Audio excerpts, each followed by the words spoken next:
The coffee maker gurgled its final breath at 6:47 a.m., and Mara didn't look up from her phone. I stood there holding 2 empty mugs, watching her thumb scroll through something that made her smile.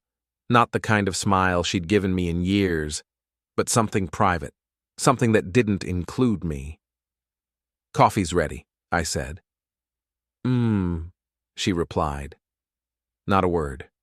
Just a sound. "I'm Daniel Cross. I manage municipal infrastructure projects for the city, permits, contractor oversight, timeline coordination. It's boring work that keeps roads paved and water flowing. People don't think about it until something breaks. I'd been married to Mara for 8 years, and lately I'd started to feel like one of those invisible systems. Functional. Forgettable. I poured my coffee black and watched her over the rim of my cup. She wore her gray blazer, the one she saved for important meetings at the hospital administrative complex where she worked. Her hair was styled differently, subtle, but I noticed. You notice everything when you're being erased slowly. "Working late tonight?" I asked. "Probably," she said, still not looking up. "Evan's got a proposal he wants me to review before the board meeting." Evan Holt, real estate developer.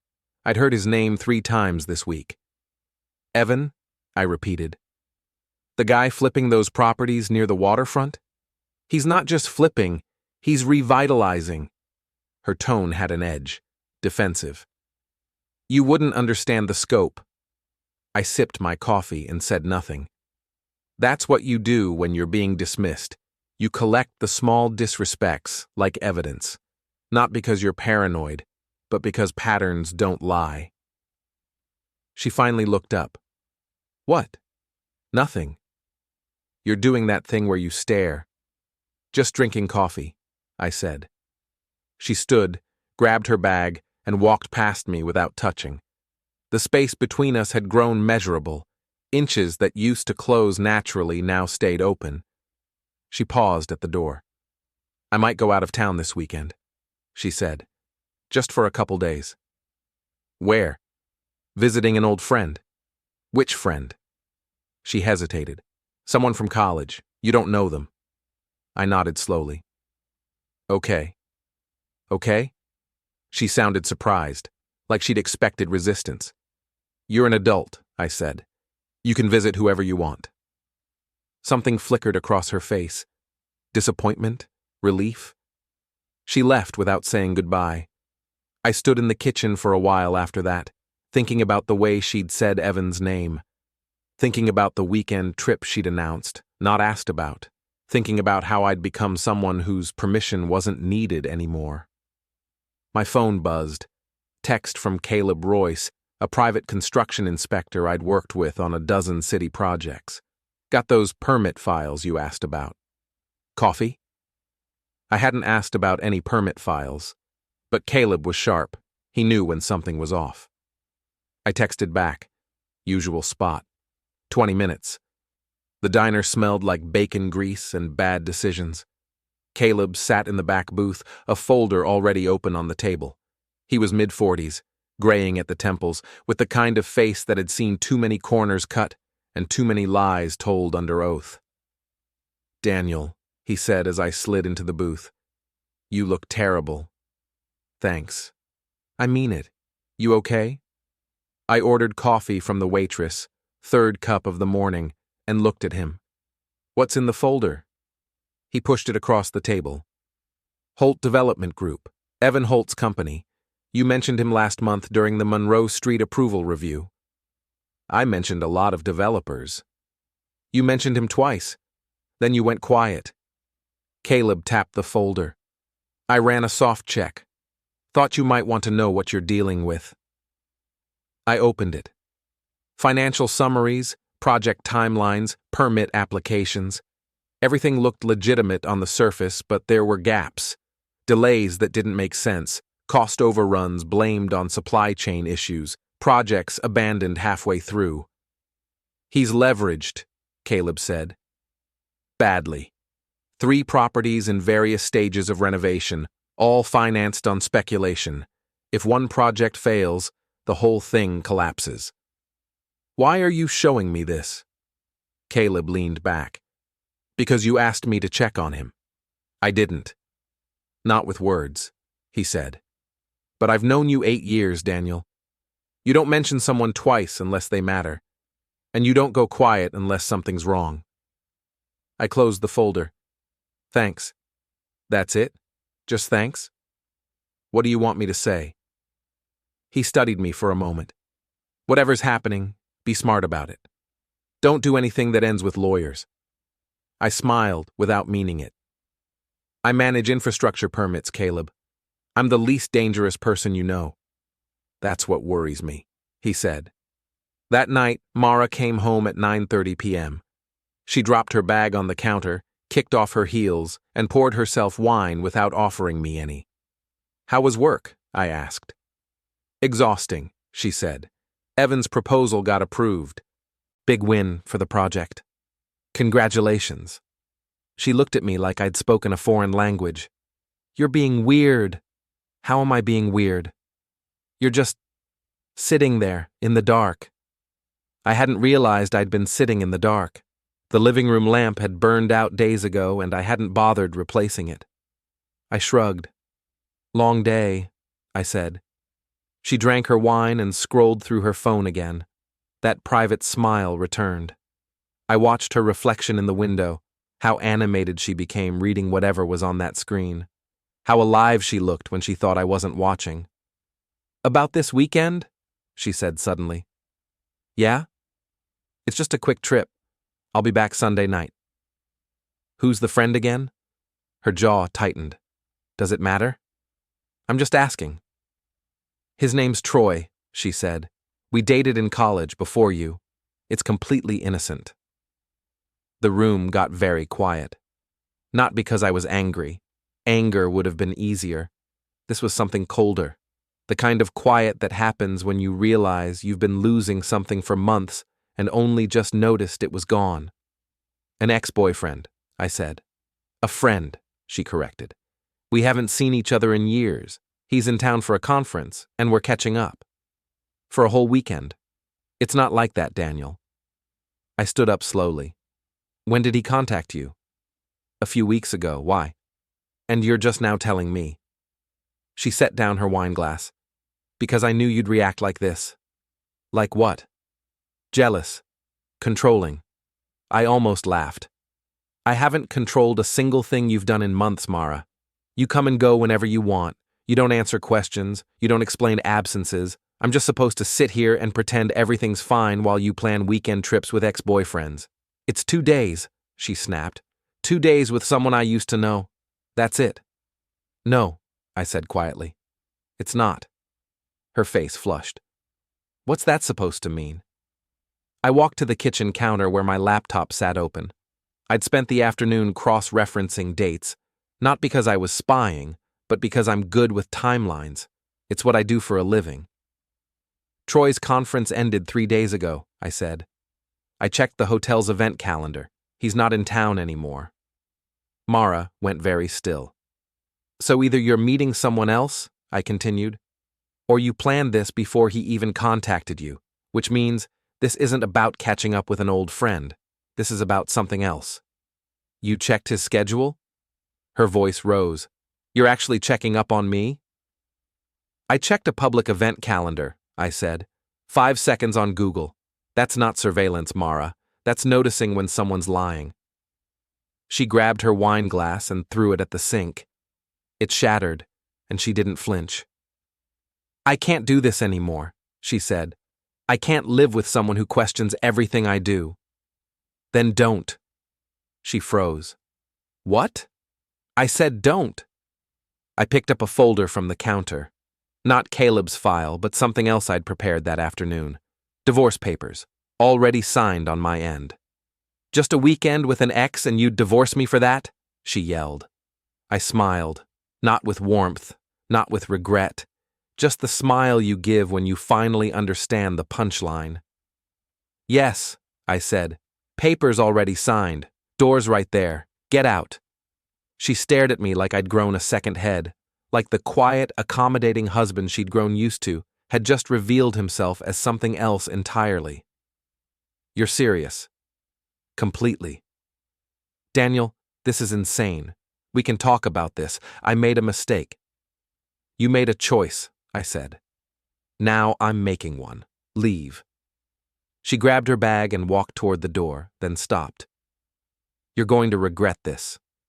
Maybe, I said, but I'll regret it alone. That's the difference. She left. The house went silent except for the hum of the refrigerator and the distant sound of her car starting in the driveway. I sat back down in the dark living room and opened my laptop. Caleb's folder was still there, along with 3 other documents I'd been compiling: project timelines, permit applications, financial disclosures, Evan Holt's entire professional life laid out in spreadsheets and cross-referenced dates. I hadn't been planning this, not consciously, but somewhere in the back of my mind I'd been preparing for something. And now that it had started, I couldn't stop. This wasn't anger, it was clarity. And clarity, I was learning, was far more dangerous. Morning came without her. I woke to an empty bed and made coffee in a kitchen that felt larger than it should. The shattered wine glass still glittered in the sink. I swept it into the trash and checked my phone. 3 missed texts from Mara, all sent at 2 a.m. We need to talk. This is a mistake. I'm staying at a hotel. We'll figure this out when you calm down. I deleted them without responding. The thing about infrastructure management is that it teaches you patience. Roads don't get built overnight. Projects take months, sometimes years. You learn to see the big picture while managing the small details. You learn that timing matters more than force. I drove to work like it was any other Tuesday, pulled into the city planning office at 7:45 a.m., nodded to the receptionist, poured another coffee, my 5th, and sat down at my desk. My supervisor, Janet Reeves, poked her head into my office around 9 a.m. Daniel, you got a minute? Sure. She stepped inside and closed the door. Janet was in her 60s, sharp as broken glass, and incapable of small talk. You look like you didn't sleep. Didn't. Personal? Very. She nodded. Need time off? No. Good. Because I need you to review the Holt development permits for the waterfront project. They're pushing for accelerated approval and something feels off. I looked up slowly. What feels off? Timeline's aggressive. Inspections skipped. He's claiming exemptions that don't quite fit. She dropped a file on my desk. I want your eyes on it before we sign anything. I opened the file. Evan Holt's smiling face stared back at me from a publicity photo attached to the application. Standing in front of a half-renovated building, arms crossed, looking like someone who'd never heard the word no. What's the project? I asked. 3 historic buildings near the marina. Mixed use, retail ground floor, residential above. He's promising revitalization, jobs, community investment, all the buzzwords. What's he actually promising? Janet smiled grimly. That's why I'm giving it to you. You see through the buzzwords. I spent the next 4 hours analyzing every page of Evan's application, not looking for crimes, looking for weaknesses, gaps in documentation, permits that relied on assumptions rather than verified engineering reports, timelines that depended on weather being perfect and contractors never being late. It was all technically legal, but it was fragile.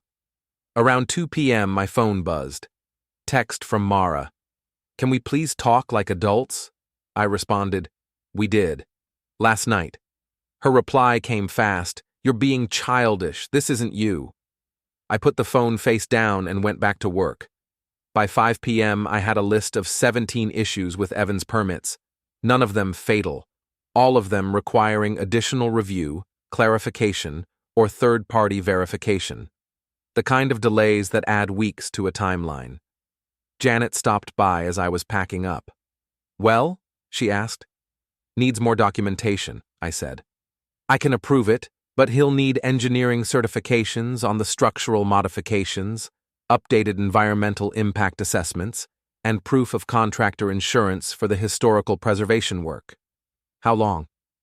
4 weeks, maybe 6. She whistled. He's not going to like that. Then he should have filed complete applications. She studied me. You sure this is just professional? Completely. Because if there's something personal, there isn't. I lied. I'm just doing my job. She nodded slowly. Okay, send him the rejection list tomorrow.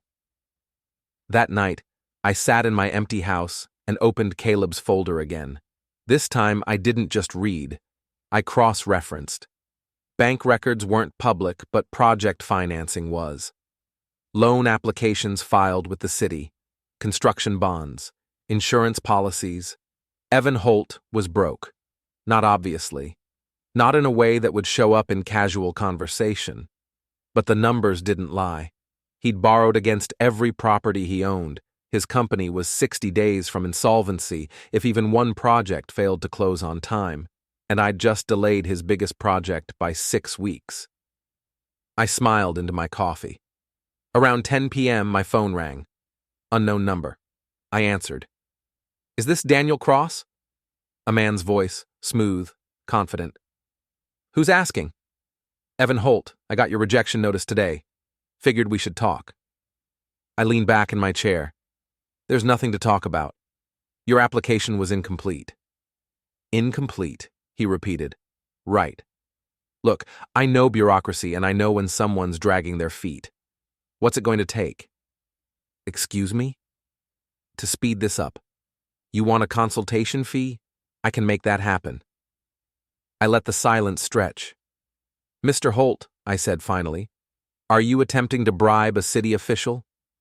No, Jesus, no, I'm just saying, because that's how it sounded. His tone shifted. Colder. I think we got off on the wrong foot. I don't think we did. I think you submitted an incomplete application, and now you're upset about the consequences. File the additional documentation, and we'll process it like any other permit. Do you know who I am? A developer with 3 properties leveraged to their maximum value and a timeline problem. Silence on the other end. Long enough that I thought he'd hung up. We should meet, he said quietly. No need. I think there is. His voice had an edge now. Face to face. Professional courtesy. I don't owe you courtesy, Mr. Holt. Maybe not. But you owe it to yourself to understand the situation you're creating. Is that a threat? It's a conversation. Tomorrow. 7 p.m., the Pine Room downtown. Just you and me. He hung up before I could respond. I sat there holding the phone, feeling something cold settle in my chest. Not fear, anticipation. The next day, I sent the rejection notice through official channels and copied Janet. By noon, Evan had tried calling 3 times. I ignored each one. At 6 p.m., I left the office and drove downtown. The Pine Room was one of those overpriced steak restaurants where developers closed deals and city councilors pretended they weren't being bought. I walked in wearing jeans and a work shirt, deliberately underdressed. Evan sat in a corner booth, looking exactly like his publicity photos. Mid-30s, expensive haircut, tailored suit. He stood when he saw me. Daniel, right? He extended his hand. I didn't take it. You've got 15 minutes. His smile faltered. Want to order something? No. Okay. He sat back down. Look, I don't know what happened, but clearly we're not communicating well. We're communicating fine. You want something you're not entitled to, and I'm telling you no. It's not about entitlement, it's about timing. I've got contractors scheduled, materials ordered, investors waiting. A 6-week delay costs me real money. Then plan better. His jaw tightened. You're enjoying this. I'm doing my job. No, he said. You're doing something else, and I want to know why. I leaned forward. You know Mara Cross? The color drained from his face. Yeah, I continued. My wife. Hospital administrator. Works with your projects. Small world, isn't it? Daniel, don't. I stood up. Just don't. File the documentation or don't. Either way, your project goes through proper channels. And if you call me again, I'll report the bribery attempt you made yesterday. I didn't. You offered me a consultation fee to expedite your application. That's documented in the call log. So here's what's going to happen. You're going to stay away from my wife. You're going to fix your permit application, and you're going to remember that I'm the guy standing between you and financial collapse. I walked out before he could respond. Outside, the evening air felt sharp. I stood on the sidewalk for a moment, letting my heart rate settle. Then I pulled out my phone and called Caleb. I need another favor, I said when he answered. How legal is this favor? Completely. I just need eyes on someone. There was a pause. Daniel, what are you doing? Being careful. That's not an answer. It's the only one I've got. Another pause. Then, send me the details. I hung up and walked to my car. As I pulled out of the parking lot, I saw Evan standing in the restaurant window, phone pressed to his ear. He was making a call, and I already knew who he was calling. The thing about leverage is that it doesn't announce itself. It sits quiet in the background, waiting for the right moment. I'd spent my career understanding how systems worked, where the pressure points were, what broke first, what held.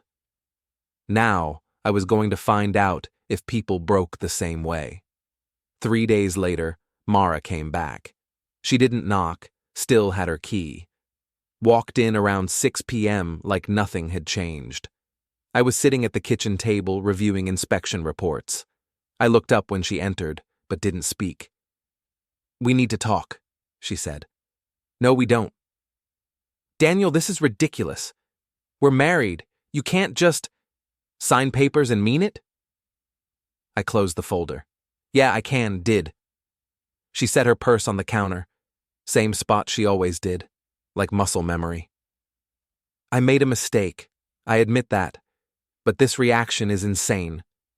You're throwing away 8 years over one bad decision. It wasn't one decision, I said. It was 100 small ones leading to one big lie. And I'm not throwing anything away, you already did that. So that's it? No conversation? No trying to fix this? What's there to fix, Mara? You were planning to leave. Maybe not today, maybe not this month, but eventually. I just moved up the timeline. She pulled out a chair and sat across from me. Her expression shifted, less defensive, more calculated. I'd seen that look before. It was the face she wore in contract negotiations. Evan called me, she said. I'm sure he did. He said you threatened him. I did my job. He thinks you're sabotaging his project. His project sabotaged itself. I just pointed out the problems. She leaned forward. Daniel, you need to let this go. Whatever you think happened between us. I don't think anything, I interrupted. I know. The timeline's pretty clear. You started working with him 4 months ago, started staying late 3 months ago, started mentioning his name constantly 2 months ago, and planned a weekend trip with a fake story about an ex-boyfriend 3 days ago. I don't need guesses. I've got data. She went very still. You're tracking me? I'm noticing patterns. There's a difference. This is paranoid. No, I said. Paranoid would be assuming things without evidence. I have evidence. Phone records are public for city contracts. Meeting schedules are logged. And your explanation about Troy? That took me 5 minutes to disprove. So don't sit there and tell me I'm paranoid when you're the one who got sloppy. Her face flushed. You don't know anything. I know Evans broke. I know his company's about to collapse. And I know you were planning to jump ship before it happened. Probably with a nice settlement from our divorce to cushion the landing. Her expression cracked, just for a second. But I saw it. That's not... Get out, I said quietly. Daniel, get out of my house. She stood up slowly. You're making a huge mistake. That's the second time you've said that, but the only mistake I made was not doing this sooner. She grabbed her purse and walked to the door, then turned back. You can't do this. The house is half mine. The accounts... Talk to your lawyer about it. She left. This time, she took more of her things. I sat at the table for a long time after that, thinking about the look on her face when I'd mentioned the settlement, the calculation behind her eyes. My phone buzzed. Text from Caleb. Got eyes on Holt. You were right. He's scrambling. I called him. What did you find? I asked. He's been calling investors all day, trying to renegotiate timelines. He knows the delay's going to cost him. Caleb paused. Daniel, he's also been asking around about you. What kind of asking? The uncomfortable kind. He's trying to find leverage, digging into your work history, looking for complaints, anything that makes you look biased. Will he find anything? Not from official channels, but people talk. If he pushes hard enough, someone might mention Mara. Let them, I said. That's not smart. If he can prove personal bias, he can't, because there isn't any. His permit application was incomplete regardless of who he's involved with. Janet assigned me the review before I knew he existed, and everything I flagged is legitimate. I paused. But thanks for the warning. What are you planning? Nothing illegal. That's not reassuring. I hung up and opened my laptop. Time to move to phase 2. Evan's waterfront project had 3 properties, 2 commercial buildings, and 1 residential conversion. All 3 required updated structural engineering reports due to their historical status. Those reports needed to be filed by certified inspectors. There were only 4 certified historical structure inspectors in the city. I knew all of them. The next morning, I called Martin Voss. He was in his 70s, semi-retired, and notoriously thorough. Martin, Daniel Cross from Municipal Planning. Daniel, how's the infrastructure game? Tedious as ever. Listen, I wanted to give you a heads up about a project coming your way. Holt Development. Waterfront properties. Haven't heard of it? You will. They need historical certification for 3 buildings. Aggressive timeline. How aggressive? Unrealistic. He chuckled. Those are my favorite. Nothing like a developer who thinks regulations are suggestions. Just wanted to warn you. The applications might be rushed. Don't let them pressure you. Son, I've been doing this for 40 years. Nobody rushes me. That's why I called you first. I made similar calls to the other 3 inspectors. Friendly, professional, just making sure they knew what was coming. By noon, Evan's chances of getting quick approval had dropped to near 0. Around 2 p.m., my office phone rang. Janet's extension. Can you come to my office? She asked. Her tone was neutral, but I'd worked with her long enough to hear the edge underneath. I walked down the hall. She was standing by her window when I entered, arms crossed. Close the door, she said. I did. Evan Holt came by this morning, she said, before you got in. What did he want? To talk about you, about bias, about whether your review was motivated by personal reasons. What did you tell him? I told him the review process was standard, that you were assigned before any personal connection was known, and that every issue you flagged was legitimate. She turned to face me. Then I asked him to leave. And he left, but not before saying he'd be taking this higher, to the city manager, maybe the council. Let him. Daniel, I'm trying to protect you here. If he makes enough noise, he won't, because he can't afford to. Every day he wastes fighting me is another day his investors get nervous, another day his contractors sit idle. He's on a clock, and we both know it. She studied me. You're enjoying this. I'm doing my job. No, you're doing more than that. And I need to know if I'm going to have a problem. You won't. That's not an answer. I met her eyes. Janet, everything I've done has been by the book. Every rejection, every requirement, every delay, it's all justified. If he wants to waste time complaining, that's his choice, but it won't change the facts. She nodded slowly. Okay, just remember, there's a difference between being right and being vindictive. Don't cross that line. I won't. I left her office and went back to my desk. My hands were steady when I picked up the phone.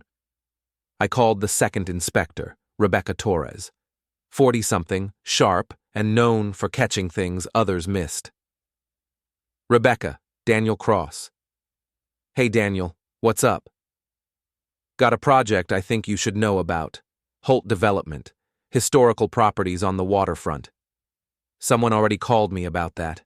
Martin Voss. Did he mention the timeline issues? He did.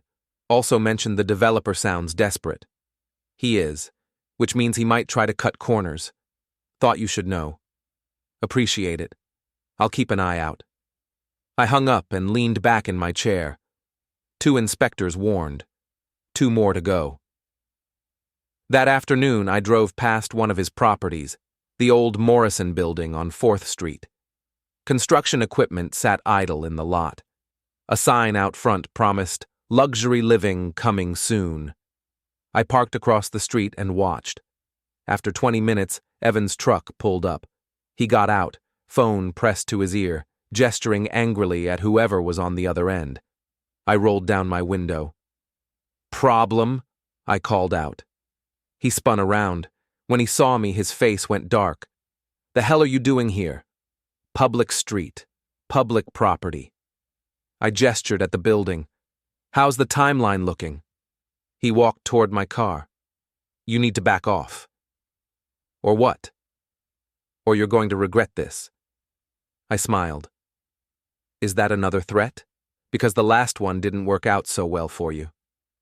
"I know what you're doing," he said. "Calling inspectors, spreading rumors. You're trying to destroy my business." "I'm not trying anything. I'm just making sure the right people know what they're dealing with." "This is personal." "No," I said. "It's professional. You're just not used to people who can't be charmed or bought." He leaned closer, hands on my car door. "You think you're clever. You think you've got control, but you don't know what you're dealing with." "I know exactly what I'm dealing with. A broke developer playing with other people's money and a wife who made the mistake of trusting him." His expression shifted. "She told you." "She didn't have to." "Then you don't know anything." "I know enough." He straightened up, stepping back from the car. "This isn't over." "I hope not," I said. "It just got interesting." I started to drive away, then stopped and reversed back to where he stood. "One more thing," I said through the window. "That inspection you're waiting for? Martin Voss is thorough. Really thorough. Plan accordingly." His jaw clenched. "Stay away from my projects." "Can't. It's my job to oversee them. You should have thought about that before you got involved with my wife." I drove away slowly, watching him in the rearview mirror. He stood in the parking lot for a long time, phone back to his ear. 20 minutes later, my phone rang. "Mara." I answered. "What the hell did you say to Evan?" she demanded. "The truth." "He's furious. He says you're following him, harassing him." I drove past a construction site. He approached me. "Daniel, you need to stop this. You're being crazy." "No, I'm being clear. There's a difference." He's talking about getting a restraining order. "On what grounds? That I showed up at a public construction site that I'm professionally required to monitor? Good luck with that." "This isn't you. You're not vindictive like this." "Maybe you never knew me as well as you thought." "Daniel, tell Evan if he wants to file complaints, he should do it through proper channels, and tell him I'll be at his other 2 sites this week. Standard inspection protocols." I hung up before she could respond. That evening, I got a call from Janet. "Daniel, we need to talk." "About?" "Evan Holt filed a formal complaint. Says you're harassing him." I kept my voice level. "What's the nature of the complaint?" "He claims you showed up at his construction site today. Made threatening remarks." "I drove past a site on a public street. He approached me." "Did you threaten him?" "I told him I was doing my job. If he interpreted that as a threat, that's his problem." She sighed. "Daniel, I need you to be straight with me. Is this personal?" "No." "Because if it is—" "Janet, his permit application was incomplete. The rejection was legitimate. Everything I've done since then has been standard follow-up. If he's feeling pressure, it's because his business model is failing, not because I'm doing anything wrong. Silence on the line. Then, okay, I'll document the conversation. But Daniel, be careful. If he pushes this, it could get messy. Let him push, I said. I'm serious. One more complaint and I'll have to pull you from the review. Then he better hope his paperwork's in order. I hung up and poured myself a drink. The house was quiet except for the hum of the refrigerator. My phone buzzed again. Text from an unknown number. We should talk, before this gets worse. I knew who it was. I replied, It's already as bad as it gets. There's nowhere to go from here but down. The response came fast. That's what I'm worried about. Another text. Meet me tomorrow. Same place. 7 a.m. I stared at the message for a long time. Then I typed, No. Daniel, I'm trying to help. You already did enough. I blocked the number and set the phone aside. That night, I sat in my empty house and opened a beer. First one in 6 months. It tasted like victory and gasoline. I thought about pressure points and braking systems, about how every structure has a weakness if you know where to look. Evan's weakness was money, or rather, the lack of it. Mara's weakness was control, or rather, the illusion of it. And mine? I was starting to think I didn't have one anymore. Turned out, I wanted to find out. The thing about revenge is that it doesn't feel like the movies suggest. No dramatic music, no moment of clarity where everything makes sense. It's just a series of small choices that lead somewhere darker than you intended. I was about to learn just how dark. 2 weeks after my conversation with Evan at the construction site, Caleb called me at 11 p.m. You awake? He asked. Now I am. We need to meet. Tomorrow. Early. What's wrong? Not on the phone. He hung up. I didn't sleep well. Kept running through possibilities. None of them good. By 5 a.m. I gave up and drove to the same diner where we'd met before. Caleb was already there, looking worse than I felt. He had 2 folders this time. Coffee first, he said. I ordered. We sat in silence until the waitress brought our cups and left. Talk, I said. He pushed the first folder across the table. This is Evan Holt's financial records. Everything I could legally access. You were right. He's leveraged to the breaking point, but that's not the interesting part. I opened the folder. Bank statements, loan documents, investment agreements. What am I looking at? 3rd page, investment partnership formed 6 months ago. I flipped to it. Corporate documents establishing a limited partnership, Holt Development and, my hands stopped moving, Cross Consulting LLC. That's Mara's company, I said slowly. Keep reading.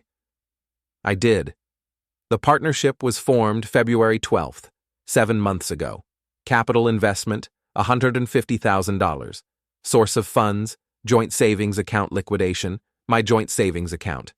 She emptied our savings, I said. Not a question, a statement of fact. Half of it, Caleb corrected. Legally, she had every right. Joint account. But she did it without telling you. Formed an LLC using her maiden name and invested it in Evan's company.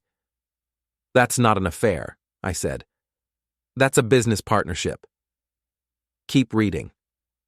The next document was a promissory note, dated April 3rd, 4 months ago. Mara Cross agrees to provide additional capital, $200,000, within 6 months in exchange for increased equity position and... I stopped. In exchange for priority liquidation rights in the event of divorce proceedings. Caleb finished. She was planning to divorce you and claim the business assets before you even knew the partnership existed. I set down the papers. The diner felt too small suddenly, too bright. How did you get this? Public business filings, the LLC registration is public record, the partnership agreement was filed with the state when they applied for business permits. It's all legal, just hidden in plain sight. She needs $200,000, I said. We don't have that kind of money. You do, actually. Life insurance policy through your city benefits, cash value of $230,000. If you cashed it out, She'd get half in the divorce. Caleb nodded. And then invested in a failing business that she'd control through the partnership agreement. When Evan's company collapses, she'd be first in line to claim assets. She'd end up with everything, the business, the properties, and whatever's left of your money. I felt something cold settle in my stomach. This wasn't about him. It was never about him. No, Caleb agreed. It was about you. You were always the target. I pushed the folder away and picked up my coffee. It had gone cold. What's in the second folder? I asked. Caleb hesitated. That's where it gets worse. Worse than my wife plotting to financially destroy me? He opened it. Inside were printed emails, not the emails themselves, but screenshots, metadata visible. A friend who works in healthcare IT owed me a favor, Caleb said carefully. These are from the hospital's internal system. Professional correspondence between Mara Cross and Evan Holt regarding the development project. What am I looking at? Dates. The first email is from 8 months ago, before the partnership was formed, before they'd even met officially. She reached out to him first. I scanned the email. Professional language about potential collaboration opportunities. Nothing overtly wrong. So she was working in hospital administration. He was a real estate developer. There was no reason for her to contact him except she was looking for someone she could use. Caleb nodded. And here's the kicker. Look at the second email. 3 weeks later. I read it. Still professional, but warmer. A suggestion to meet in person, to discuss mutual opportunities. She targeted him, I said slowly. This whole thing, the partnership, the affair, everything, she planned it. Yeah. Why? Caleb shrugged. Money? Independence? Maybe she was just done with the marriage and wanted out with a profit.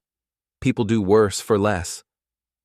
I sat back, trying to process. My wife hadn't just cheated. She'd engineered an entire exit strategy that would leave me broke and her in control of significant assets. And I'd been so focused on Evan that I'd missed the real architect. What about him? I asked. Does he know? About her plan? I doubt it. She's been careful. The partnership documents look legitimate. He probably thinks he found an investor, not a predator. I almost laughed. So they're both using each other. Looks like it. And I'm the only one who sees the whole picture. Yeah. Caleb closed both folders. Question is, what are you going to do about it? I stared at the folders for a long moment. 8 months of careful planning. 8 months of lies, stacked on top of lies. Does Evan know she's married? I asked suddenly. Caleb blinked. What? In these emails. Does she mention me? Does she mention being married? He opened the second folder again, flipping through pages. No, nothing. She signs them with her maiden name. No wedding ring in the photos she sent for the business proposal. So he thinks she's single. Probably. And she's been playing him from the start. Yeah. I leaned back and looked out the window. Morning traffic was starting. People heading to jobs where their lives made sense. I need to talk to him, I said. To Evan? Daniel, that's smart, I finished. That's smart. Because right now, he thinks I'm the enemy. He thinks I'm just some bureaucrat making his life difficult. He doesn't know she's been using him. And you're going to tell him? I'm going to show him. Caleb studied me. Why? Because watching them turn on each other will be more satisfying than anything I could do myself. That's cold. Yeah, I said. It is. I paid for breakfast and took both folders. Caleb watched me with an expression I couldn't quite read. Be careful, he said as I stood to leave. Always am. No, he said quietly. You're not. Not anymore. I drove straight to the Morrison building. It was early, barely 7 a.m., but Evan's truck was already in the lot. He stood outside talking to a man in a hard hat. A contractor, probably. I parked and walked over. The contractor saw me first, said something to Evan, and left quickly. Evan turned. Are you following me now? We need to talk. I've got nothing to say to you. Even if it's about Mara? He froze. What about her? I held up one of the folders. How long have you known her? That's none of your business. 8 months, right? She reached out to you first. Professional inquiry about development opportunities. His expression shifted. How do you...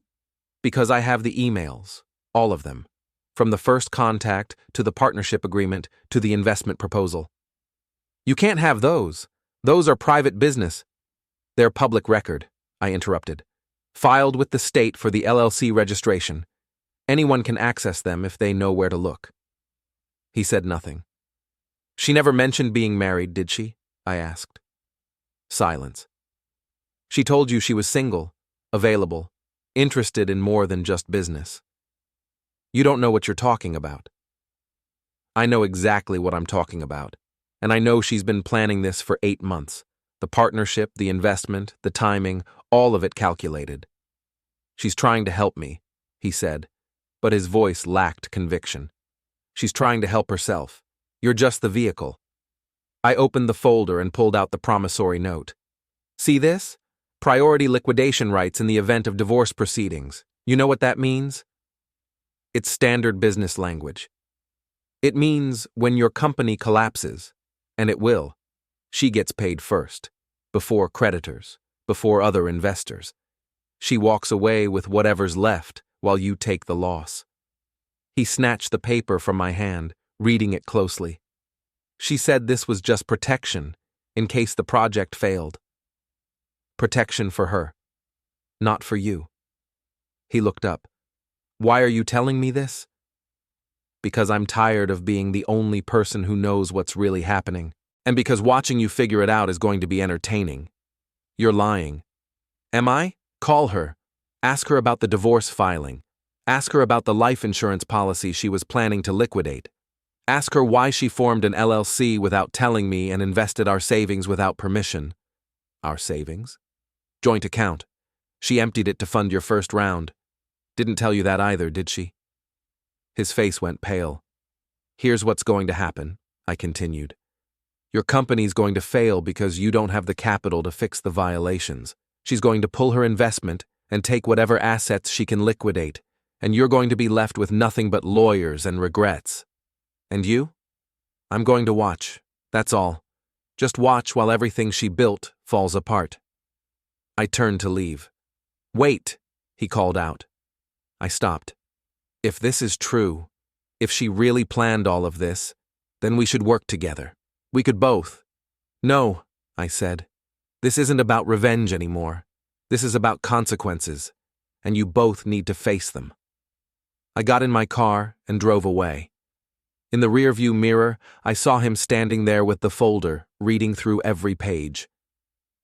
2 hours later, my phone rang. Mara. What did you tell him? She demanded. The truth. He's asking questions. Questions he has no right to ask. About what?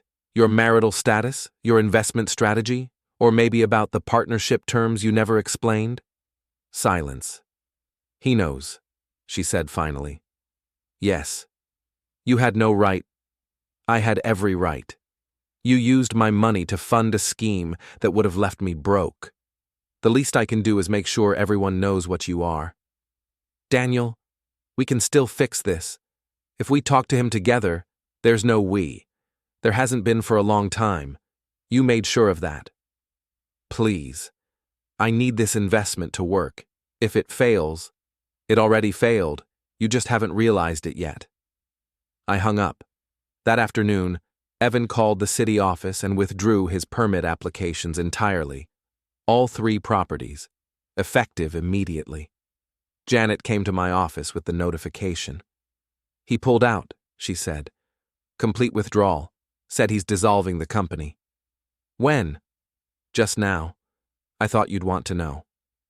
I nodded. Thanks. She lingered in the doorway. Did you do this? No, I said honestly.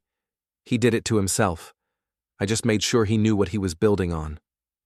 She left without another word. I sat at my desk and opened my email. There was a message from my lawyer. Divorce proceedings moving forward. Her attorney requesting mediation. Unusual given previous aggressive stance. Something changed. Thoughts? I smiled and typed back. No mediation. Standard split. No negotiation. Hit send. My phone buzzed. Text from Caleb. Heard about Holt withdrawing permits. You okay? I replied. Fine. Better than fine. That's what worries me. I set the phone down and looked out my office window at the city skyline. Somewhere out there, Mara was realizing her plan had collapsed.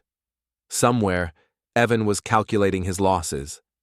And I was sitting here, calm and collected, watching it all unfold exactly as it should. Caleb was right to worry. Because I wasn't angry anymore. I was something much worse. I was satisfied. The Morrison Building inspection happened on a Thursday. Martin Voss spent 6 hours inside with his team, documenting every beam, joint, and foundation crack. By Friday afternoon, his report landed on my desk. 43 code violations, structural issues that required immediate remediation. Estimated cost, $340,000. Evan's project was finished. I called Janet into my office. This is comprehensive, she said, flipping through Martin's report. Holt can't possibly afford these repairs. No, I agreed. He can't. Do we notify him directly or through counsel? Through counsel. This is going to involve legal action. The building's unsafe for occupancy. She nodded slowly. This is going to bankrupt him. That's not our concern. Our concern is public safety. She studied me for a moment. Okay, I'll send the notice. That afternoon, I drove to the Morrison Building one last time. The construction equipment was still there, but no workers. The site had been quiet for days. I parked across the street and waited. 40 minutes later, Evan's truck pulled up. He got out slowly, reading something on his phone. His expression was gray. He'd gotten the notice. I stepped out of my car and walked toward him. He didn't notice me until I was 10 feet away. You, he said. Of course it's you. Got the inspection report? You destroyed me. You know that, right? This project was everything. No, I said. You destroyed yourself. The violations were real. The building was unsafe. I just made sure someone competent looked at it. This is about Mara. It stopped being about Mara weeks ago. He laughed, sharp and bitter. You don't even know, do you? You think you're so smart, playing your little games, but you have no idea what you walked away from. What are you talking about? She was using me, he said. The whole time. The partnership, the investment. It was all set up so she could take my company when this fell apart. I figured it out last week. I didn't react. Then you're not as dumb as you look. And you're not as smart. Because while you were busy destroying my business, she was busy making sure you'd have nothing left when the divorce finalized. I know about the partnership. His expression shifted. You know? I know about the LLC, the investment, the promissory note, the liquidation rights, all of it. He stared at me. Then why are you still doing this? If you know she set us both up, because you deserved it anyway. For what? Sleeping with your wife. She came to me, man. She made the first move. I thought I was getting an investor and a... He stopped. A what? I asked quietly. Nothing. Say it. A partner. Someone who understood what I was trying to build. You mean someone you could use until something better came along? He didn't answer. I stepped closer. Here's what's going to happen. Your company collapses. You lose the buildings. You lose the investment. And you lose whatever fantasy you built with my wife. She'll come after you next, he said. You realize that? Once I'm finished, you're the only asset left. Let her try. This is insane. We should be working together. She played us both. No, I said. She played you. Me? I knew exactly what I was walking into when I signed those divorce papers. The difference is, I've been preparing. You've been improvising. His face flushed. You're going to regret this. You keep saying that. You and her both. But the only people with regrets are the ones who thought they were smarter than they were. I walked back to my car, feeling his eyes on me the whole way. As I pulled out, I saw him in the rearview mirror, standing alone in front of his collapsing dream. That night, Mara called. I didn't answer. She called again and again. On the fourth attempt, I picked up. Daniel, we need to talk. No, we don't. Evan's business is failing. I need you to... Need me to what? Bail him out? Save your investment? Not going to happen. You don't understand. I understand everything. The LLC, the partnership, the plan to liquidate my life insurance and fund a failing business so you could control the assets in the divorce. I understand all of it, Mara. Silence. How? It doesn't matter how. What matters is you failed. Your partner's broke, your investment's worthless, and the only person you managed to screw was yourself. Daniel, please. We can still fix this. There's nothing to fix. You wanted out? You're out. You wanted control? You've got it. Of absolutely nothing. You're being cruel. No, I said. I'm being clear. There's a difference. I hung up. 2 days later, Evan's company filed for Chapter 7, complete liquidation. Creditors got in line. Mara, as a limited partner, would be lucky to recover 10 cents on the dollar. I got a call from my lawyer. The divorce is proceeding. Given the business losses, her attorney is actually suggesting mediation. They're worried about her exposure. No mediation, I said. Standard split, no alimony, no shared assets beyond the house. She's not going to like that. She doesn't have to like it. She just has to sign. A week later, she did. The final meeting happened in a conference room downtown. Mara sat across from me with her lawyer. She looked smaller somehow, tired. We didn't speak until the documents were signed. As we stood to leave, she stopped me. I didn't mean for it to go this far, she said quietly. Yes, you did. You just didn't mean to get caught. I never wanted to hurt you. You wanted to erase me. There's a difference. She opened her mouth, then closed it. Nothing left to say. I walked out of that conference room and into the parking lot. The sun was setting, painting everything orange and red. My phone buzzed. Text from Caleb. Heard about the settlement. You okay? I replied. Fine. Better than fine. That's what worries me. I smiled and put the phone away. The thing about revenge is that it doesn't feel satisfying. Not in the way you think it will. There's no moment of triumph, no sense of justice restored. There's just the quiet aftermath of watching people get exactly what they built for themselves. Mara lost her investment, her partnership, and any moral high ground she thought she had. Evan lost his company, his reputation, and whatever future he'd imagined. And me? I lost a wife who was never really mine, but I kept my dignity, my job, and my ability to sleep at night. Some people might call that a win. I call it the natural consequence of underestimating the quiet guy who manages infrastructure. Because systems might seem boring until you realize someone who understands how they work can make the whole thing collapse with nothing but patience and precision. 3 months later, I sat in my